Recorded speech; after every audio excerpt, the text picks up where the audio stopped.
if they seem happier without you, I want you to know the truth.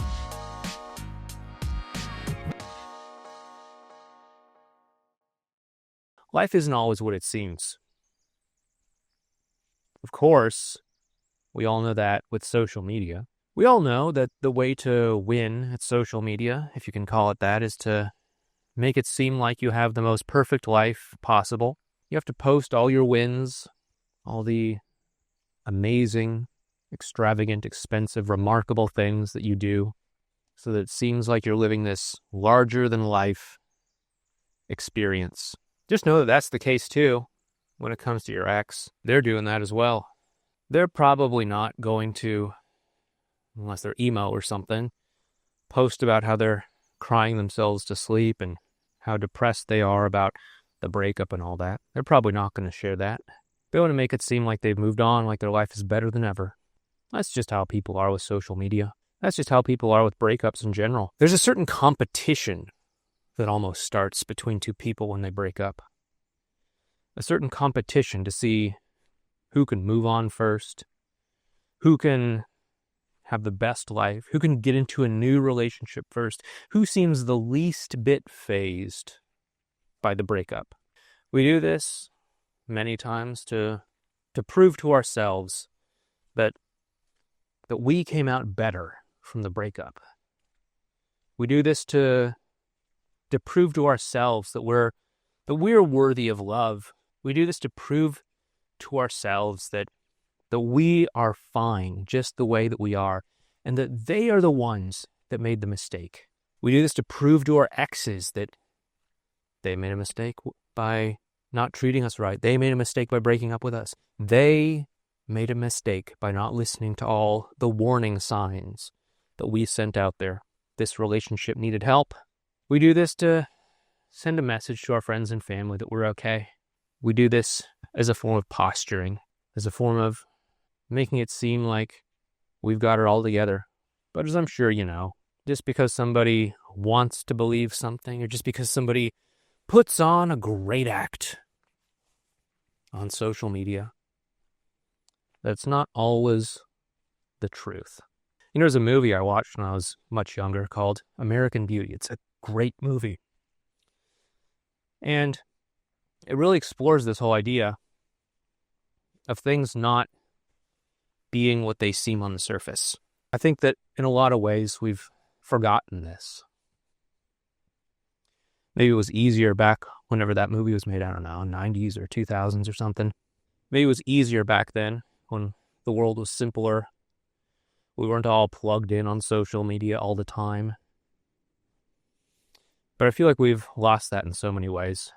Talked to so many people who just seem distraught because they see their ex has posted something online about how great they're doing, about how they couldn't seem happier, about how their rebound relationship is so great now.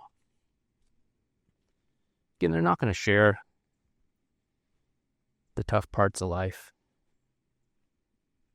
We're all going through tough things. No matter who you are, nobody's life is perfect. We all have our challenges. I mean, you guys have heard me talk about my challenges over this past year or so with, my mom passing and my sister-in-law and my aunt. And yeah, we can have good times. There can be good things that happen, but no one's life is perfect, regardless of what they think it is on social media. So if they do seem happier without you, just know that in a lot of ways, that's most likely posturing. In many ways, they may be better off without you. Again, I don't know what your relationship was like. I don't know if you were dragging them down or something like that. But just know that most of the time, it's just posturing. It's just putting on an act. It's just puffing yourself up and saying, look at me. Isn't my life perfect? I mean, it's... do you do this? It's like when you have someone coming over to visit you at your house. Some folks will just panic clean.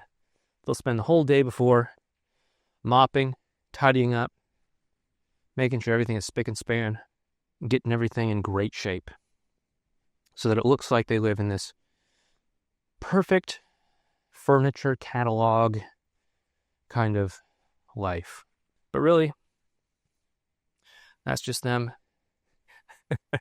tidying up to make sure that they can project this image out into the world. I'm not saying that's wrong. I'm not saying it's bad. I mean, hell, if it motivates you to clean up once in a while, maybe that's not so bad. But let's be honest.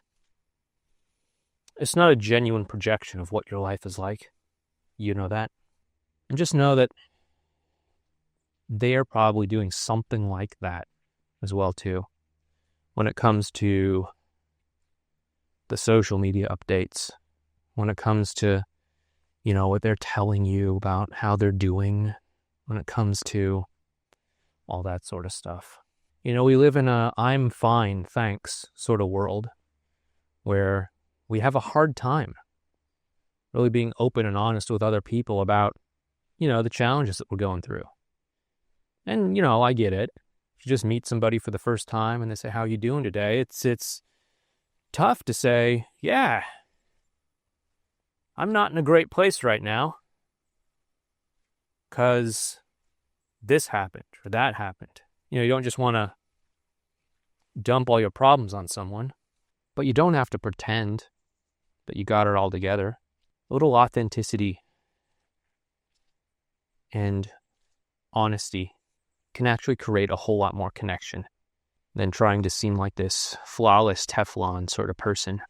And if your ex is putting on this act that, hey, everything's great now that we're not together, try to break through that. Try to be a little bit vulnerable yourself. Because when you're vulnerable, it's going to invite them to come out and be vulnerable too. Now, don't get me wrong. I'm not saying that you should tell them, oh, I haven't been able to sleep. I've been crying to myself every night since we broke up. That's probably not going to get the job done because it comes with this sort of guilt. Like, it's because you did this to me. That's why I'm not doing well. But you can share with them things like, hey, I'm kind of stressed out at work because this thing is happening. Or, I'm nervous because I'm going to go see my parents for the first time in, a couple months. And I know they're, we don't always see eye to eye on certain things. Or, it's okay to be honest and open. It's not going to hurt you. And it also invites them to drop their I'm fine, thanks act and to really be honest with you. If you want to learn more about how to connect, why don't you check out this video over here. And of course, subscribe to this YouTube channel. I'll talk to you next time.